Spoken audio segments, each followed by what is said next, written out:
Welcome to EPG Pathshala on the subject Social Medicine and Community Health. I am Professor C.P. Mishra, working in the Department of Community Medicine, Institute of Medical Sciences, Banaras Hindu University, Varanasi, and I shall be discussing the module entitled Purification of Water. This module belongs to the paper Environmental Health. This is a contribution from a team comprising of myself as principal investigator, Professor V.M. Gupta, ex-professor and head of the Department of Community Medicine, Institute of Medical Sciences, Banaras Hindu University. The content is written by Dr. Amit Kaushik from the Department of Community Medicine, Uttar Pradesh, Rural Institute of Medical Sciences, and now it is SFI. And content has been reviewed by Dr. J. Tandon, ex-professor and head, Department of Community Medicine, IMS BHU, Varanasi. As we all know that water is an important constituent of human body, and consumption of safe and wholesome drinking water is one of the prerequisites of sound physical health. Therefore, purification of water for human consumption is desired, and for this session a number of learning objectives has been kept. One should understand levels of water purification, enumerate steps involved in large-scale water purification. So these are the two major issues, but there are some specific objectives also, which I shall be discussing through the course of this module. As per World Health Organization estimates, 1.8 million deaths caused by diarrhea every year may be attributed to unsafe water and inadequate sanitation and hygiene. So there are a number of waterborne diseases, but among them diarrhea is very common, and it is related to consumption of unsafe water and inadequate sanitation and hygiene in terms of food hygiene, in terms of disposal of solid waste, and in terms of finger hygiene. This imposes a greater risk to the health of under 5 children as compared to combined effect of HIV and malaria. We are putting a lot of efforts on HIV and malaria, but the point is that the combined effect or combined risk produced by these two conditions, HIV and malaria, is exceeded by the deaths caused by diarrhea.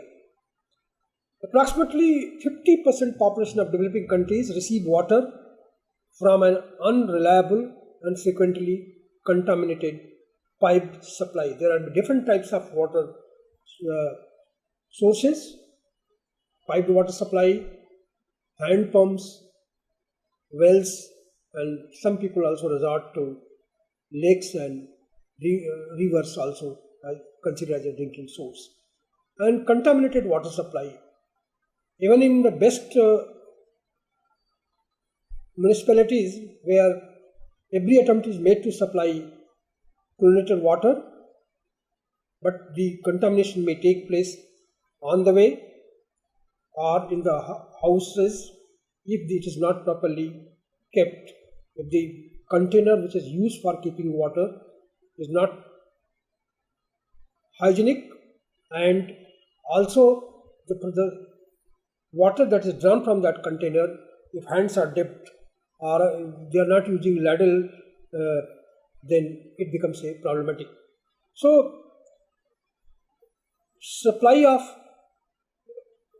safe and wholesome water in any community cannot be thought of unless there is a purification system to purify whatever water is available in or being supplied for human consumption.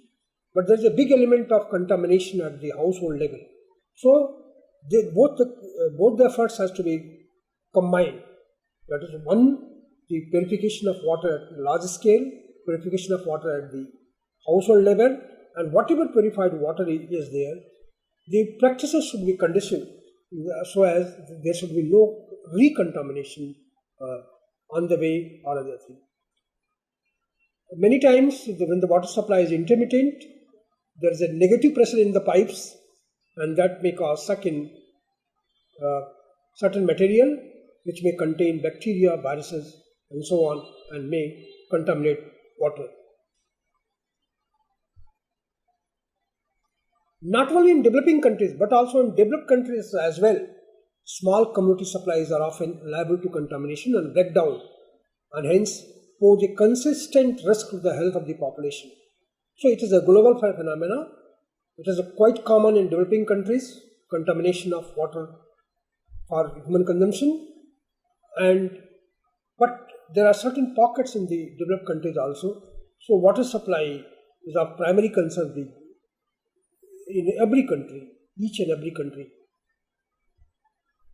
Protection of source water from pollution is of great importance in prevention of waterborne diseases. A lot of activities are going on and that contaminate the major water source. Rivers are polluted, lakes are polluted, and not only there is only hazards from biological organisms in terms of bacteria, in terms of viruses, but there may be chemical pollution, there may be excess of certain metals in the water source, and that can cause serious damage to the health. So protection of water source becomes very vital, and it is prevention is important in preventing waterborne diseases. It could be bacterial, it could be viral, it could be because of certain elements or metals. Community water treatment procedures. A number of different compounds may be present in surface water that may be removed before use of water for drinking purpose. So water which is available on the surface water may be having many impurities, and that they must be removed before it is supplied for drinking purpose. These compounds may include suspended solids, colloid solids, and dissolved solids. If the suspended particles are very high, they may change the color of the water, they may change the turbidity of water, and by physical appearance the water may not be acceptable by the community at large. Steps involving water treatment used by community water systems on large scale water treatment include: number 1, coagulation and flocculation; number 2, sedimentation; number 3, filtration; number 4, disinfection; number 1, as I said, coagulation and flocculation. This is a very important step in purification of water on large scale. First steps in the water treatment, coagulation and flocculation, is the primary step, the first step in any water treatment process in large scale. Coagulation is the process in which a coagulant, chemicals with positive charge, is added to water. Once it is added, the positive charge of these chemicals neutralizes the negative charge of dirt and other dissolved particles in the water. So what happens? The positive charge that are present in the added chemicals or coagulant neutralizes the negative charge present on dirt and other dissolved particles in the water, which in turn results in binding of particles with chemicals and formation of larger particles, and this process is known as flocculation. Coagulants may be metal coagulants, may be polyelectrolytes. Metal coagulants include ferrous sulfate, ferric sulfate, ferric chloride, aluminum sulfate, aluminum chloride. So a number of coagulants are available, metal coagulants, and that may be used. The polyelectrolytes may be of two types: natural and synthetic polyelectrolytes. Natural are those of the biological origin. Examples include alginate, chitosan. Synthetic ones are those that are derived from polymerization of monomers, for example, polyamine, sulfonate, and so on. Flocculation is the process by which destabilized particles conglomerate into larger aggregates that can be separated from the water. So flocculation process, what it does, that it brings particles together and they conglomerate into larger aggregates and which can be separated. This process increases the size of the particle from submicroscopic microfloc to visible suspended particles, and which can be easily removed by various methods. So second step is sedimentation. After flocculation, water is led into a sedimentation tanks where the flocks get settled. So once flocculation activities are taken on, the water is sent to the sedimentation tanks, time is given, and this provided opportunities to flocks to get settled at the bottom. The time for sedimentation varies from 2 to 6 hours depending upon the quality of water. So a time of 2 to 6 hours is given for this purpose, and depending on the quality of water. Sedimentation is a prerequisite to remove turbidity of water prior to solar or chemical disinfection. The point that is important, that we cannot do directly solar or chemical disinfection. First, if the water contains solid suspended particles, it is desired that they should be, sedimentation must be done so that these turbidity of water is reduced, and then we can adopt the process of solar or chemical disinfection.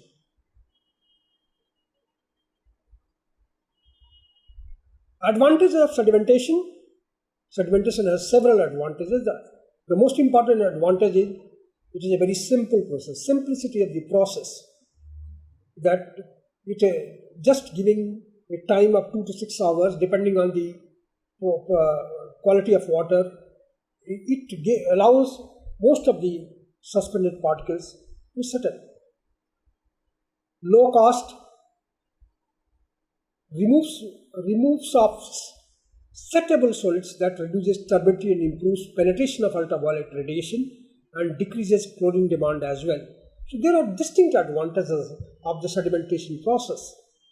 Not only it reduces turbidity, it also improves the penetration of ultraviolet radiation, and therefore the chlorine demand for disinfection also decreases. Makes the water more amenable to other treatment methods. So that's the advantage sedimentation has, because other chemical disinfection processes becomes easier once water has gone through the sedimentation process. Decreases solids associated pathogens. Many pathogens just reside on the solids and that are taken care of by this process.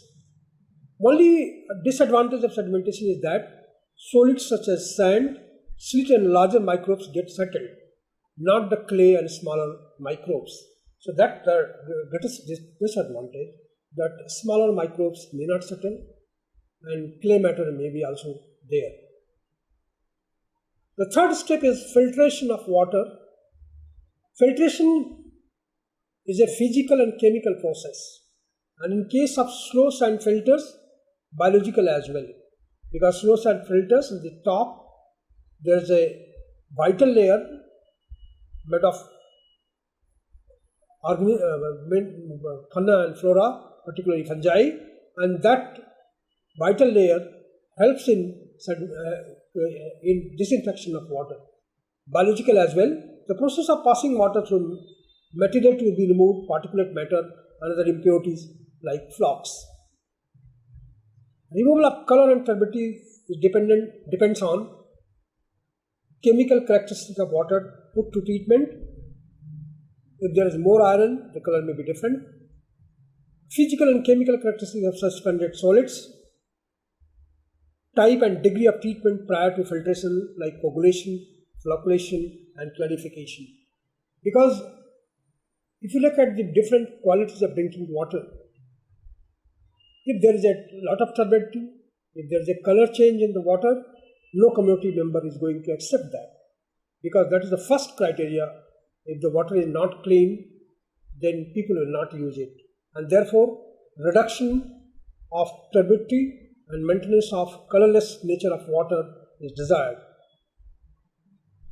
Types of filters also depend, will determine the color and turbidity of water. Filters may be classified as gravity filters, pressure filters. Gravity filters are,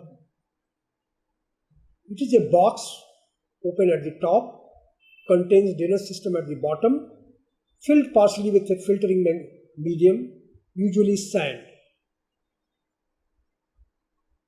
Raw water remains in the space above the sand, flows down under gravitational force, and purification takes place during downward movement of water through filtering medium, and treated water is obtained through the under drains.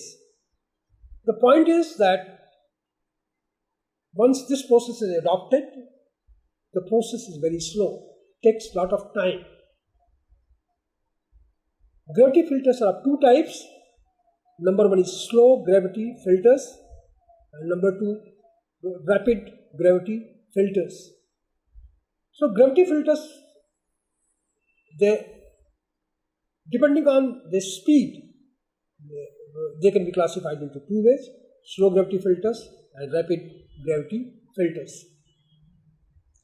Purification in slow sand filters, the water to be treated enters into the space above the filter bed containing a supernatant water. Simple water usually remains here for a period varying from 3 to 12 hours depending on the speed of the filtration. During its stay here, simple water gets purified by sedimentation and by the action of algae in the sunlight, which absorbs carbon dioxide and releases oxygen, which gets dissolved into the water. There is thin slimy organic layer known as filter skin or samajdirke is present on the top of the sand, and that also helps in filtration, though it is called filter skin. Constituents of this layer include algae, planktons, diatoms, protozoa, and bacteria. Microorganisms present in this layer entrap, digest, and break down the organic matter. So this vital layer, or the skin, what is called filter skin, has a very important proper role to play. And if the system is choked, then there will be a problem. So the algae, planktons, diatoms, protozoa, and bacteria, they have a very important property to break down the organic matter present in the water. After this water enters the sand bed, where purification takes place by staining and adsorption. Electrical forces, chemical bonding, and mass attraction are responsible for adsorption. The three processes that contribute to the adsorption process are electrical forces, chemical bonding, and mass attraction. As the water passes through the sand bed particles, including bacterium and viruses coming into the contact of the sand grains, get attached by mass attraction or through operation of electrical forces. Flow rate in the sand filters is usually 0.1 to 0.23 meters per hour. Elements of slow sand filter: supernatant water reservoir, depth is 1 to 1.5 meter, which maintains a constant head of water above the filter medium and provides the pressure to carry water through the filter. So supernatant water reservoir head is always 1 to 1.5 meter, and that provides a constant pressure head. The bed of filter medium, fine sand with thickness 0.6 to 1.2 meter, responsible for purification of water. An under drainage system which supports the filter medium and presents minimum possible obstruction to the treated water emerging from the underside of the filter bed. System of control valves which regulate the speed of flow through the filter bed. So, elements of a slow sand filters are designed in such a way that the water head is always maintained, and also there are certain control valves which regulate the speed and flow of the filter water through the filter bed. Rapid sand filters. Rapid sand filters differ from slow sand filters in that the sand with diameter larger than 1 mm, effective grain size 0.6 to 2 meter is used in the former as a compared to the much finer sand used in the latter. Purification of water is accomplished by physical removal of suspended solids, including any flaw. Frequent cleaning is required for rapid sand filters by backwashing filters with clean water. So one of the drawbacks of the rapid sand filters is that we need to have frequent cleaning by backwashing methods. The particle size that can be filtered out by a particulate size sand filter depends upon particle size of the filter medium, and which is as follows. Material, mean diameter, effective filter mass, mesh size. Crushed granite, mean media diameter is 1.5 to 0.78 millimeter. Effective filter mesh size is 100 to 200. Crushed silica, mean diameter is 0.66 to 0.34, and effective filter mesh size is 140 to 400. Now, once we have discussed one type of filter, the other type of filter is pressure filters.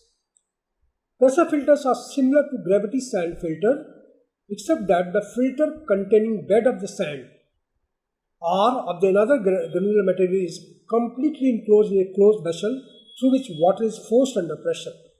So everything is same as we have discussed earlier. Only thing is that the water is contained in a closed vessel through which water is forced under pressure.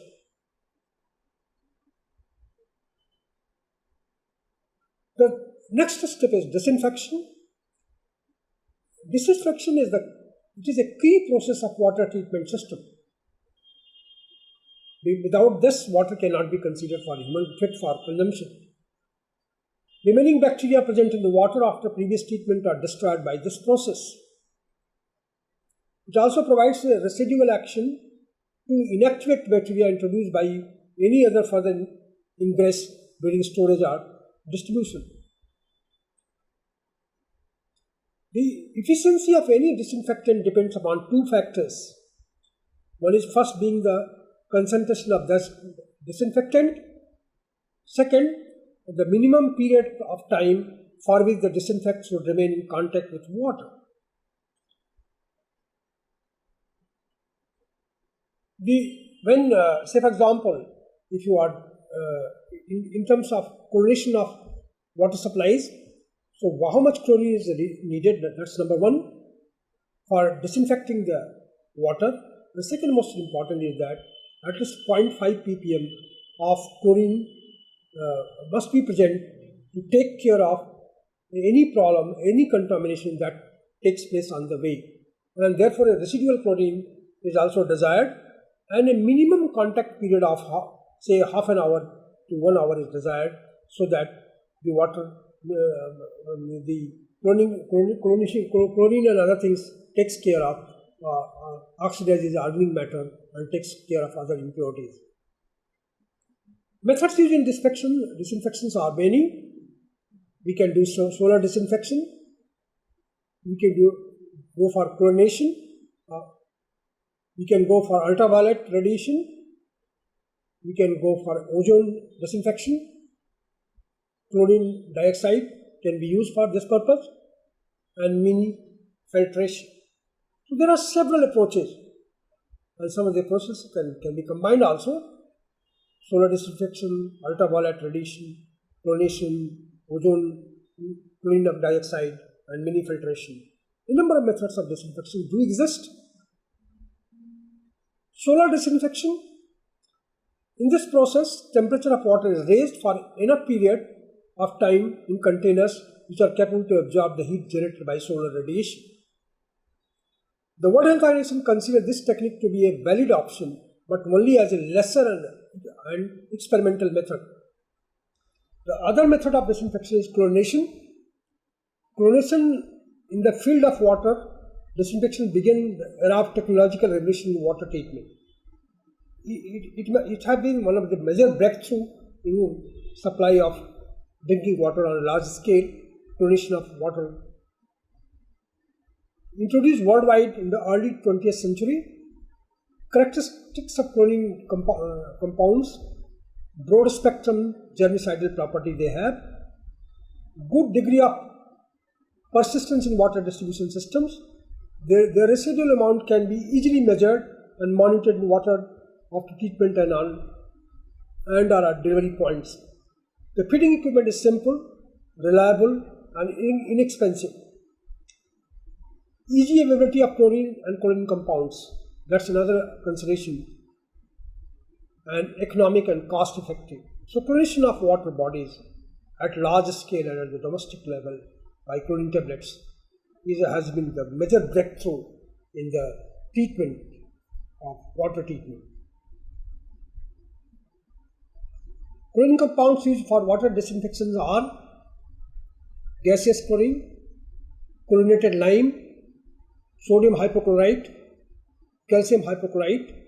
Dose of the chlorine depends upon a number of factors: chlorine demand of water, stimulated by Hurx apparatus, the residual chlorine that has to be kept, a concentration of 0.5 mg per liter of free residual chlorine after a 30 minutes contact period provides a guaranteed satisfactory disinfection. Chlorine disinfection mechanisms. Chlorine in any of its forms get hydrolyzed in water and forms hypochlorous acid, HOCl, in the following way. Chlorine gas, Cl2 plus H2O, that's what water, is equal to hydrogen plus chloride plus HOCl, hypochlorous acid. Sodium hypochlorite, if it is used, NaCl plus H2O, Na plus OH minus, and HOCl. So hypochlorous acid is generated. Calcium hypochlorite, CaOCl twice plus 2H2O is equal to calcium that is Ca plus 2OH minus plus 2HOCl, that is hypochlorous acid. Hypochlorous acid is split into hydrogenous ion H plus and hypochlorite OCl. HOCl is equivalent to H plus OCl minus. Disinfecting action of chlorine is mainly due to hypochlorous acid, but to a lesser extent due to hypochlorite ion also. Ultraviolet radiation. Short-wave ultraviolet radiation acts on the genetic material of the microorganisms and the viruses and destroys without producing any major physical or chemical changes in water. The germicidal action is exerted between range of 240 to 280 nanometers with maximum disinfecting capacity close to 260 nanometer, and it's mainly due to ultraviolet C rays 100 to 280 nanometer. Suspended or dissolved solids, turbidity and color absorb ultraviolet energy and interfere with disinfection. Water turbidity should be as low as possible if you are using this type of disinfection. Depth of water should not be more than 75 mm to ensure that ultraviolet reach to its every part. Normal exposure time is from 10 to 20 seconds. Ozone is another disinfecting agent, and its action depends upon its oxidizing effect on cells, which makes its effective destroyer of bacteria. It is also effective against viruses, spores, and resistant bacteria and molds. So that's the advantage with ozone we have. The action of ozone does not depend so much on contact period as on the doses administered. Chlorine dioxide. Chlorine dioxide has biocidal efficacy over a wide range of pH ranging from 3 to 10. The action is mainly due to its ability to permeate the bacterial cell membranes and destroy them. In case of viruses, it absorbs and penetrates protein coat and the virus capsid and reacts with the viral RNA and damages the genetic capacity of the virus. Chlorine dioxide has lesser microbicidal action as compared to ozone, but is stronger disinfectant than chlorine. Mini-filtration. Disinfection by mini-filtration is based upon the physical principle of filtration, unlike chlorine dioxide or ozone disinfection, which acts on the principles of chemical oxidation. Mini-filtration includes microfiltration, ultrafiltration, nanofiltration, and reverse osmosis. The difference among these categories is mainly due to the membrane pore size. Disinfecting capacity of these membranes depend on their ability to retain the pathogens larger than the pore size. Mini-filtration characteristics are mini-pore diameter pressure retention membrane, reverse osmosis, pore diameter micron less than 0.001, pressure 200 to 1500 psi, retention filter substances, salts, free radicals. Nanofiltration, pore diameter microns 0.001 to 0.01, pressure 70 to 250 psi, sugars, molecules are taken care of. Ultrafiltration 0.01 to 0.1 pore diameter, 15 to 200 psi, colloids, viruses, and microfiltration 0.1 to 0.2, pressure is 10 to 15, bacteria and cysts are taken care of.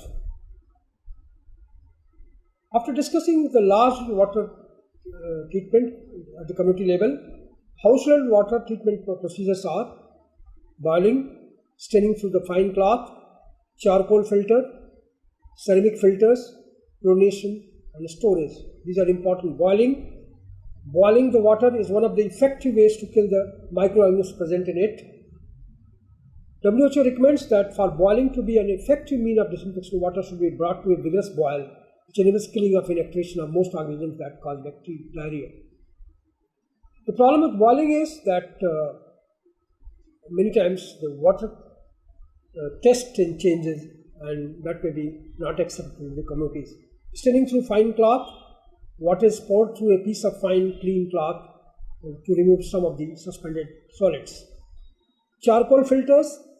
Filtration through granular charcoal is an effective means to improve the taste, odor, and color of water. Ceramic filters. The filter is a porous, unglazed ceramic cylinder in which the impurities get deposited on the surface of filter. Efficiency of ceramic filters depend upon the pore size. Filters with very small pores can remove most pathogens. The ceramic filter method can only be used with fairly clean water. Chlorination of water at household level can be done by an emergency measure as well as a part of everyday life. Concentrated chlorine solution is added to the water. The mixture is stirred and left for at least 30 minutes. During the pressure period, chlorine reacts and oxidizes the organic matter. After 30 minutes, the concentration of residual chlorine in the water should be between 0.2 to 0.5 mg per liter. The chlorine tablets can be also used. One tablet is adequate for water of 20 liters, and after a contact period, this water can be used. The storage of water. Storing water for only 1 day can eliminate some bacteria. The longer the water is stored, the more the suspended solids and pathogens get settled. Now, after discussing so much, we can summarize at the end by saying that approximately half population in developing countries receive water from unreliable sources, and protection of water from pollution is of great importance in prevention of waterborne diseases and maintenance of optimal physical health. Household water treatment and purification of water on a large scale are key interventions in minimizing waterborne diseases. Finally, thank you very much for visiting EPG Pathshala.